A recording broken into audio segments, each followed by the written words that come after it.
gosta das buchas. Essa daqui é a bucha nova que eu fiz.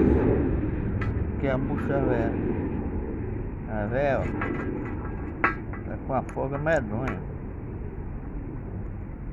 Aí fiz essa outra.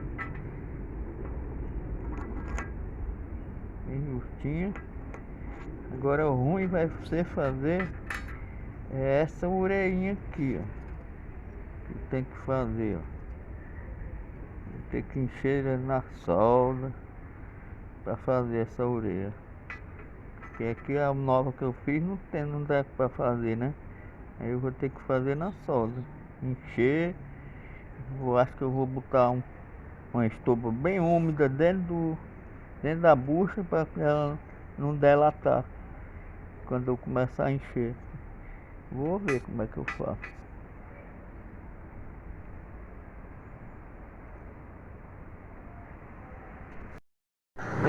Para não vacilar, para não encher, eu cortei a solda. Eu botei esse pedacinho para me aguentar aqui. Se for muito grande vai ficar ruim de tentar soldar. Depois eu mando o vídeo para tu.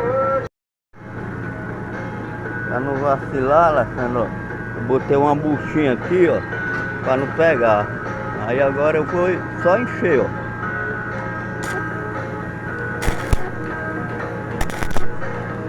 Pronto.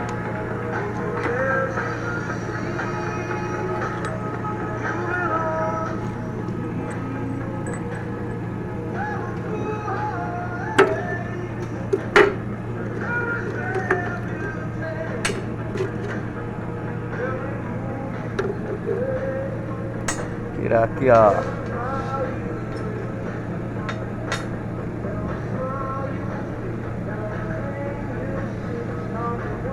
agora eu vou tentar dar o acabamento na policorte para ajeitar a orelha. Vai dar certo.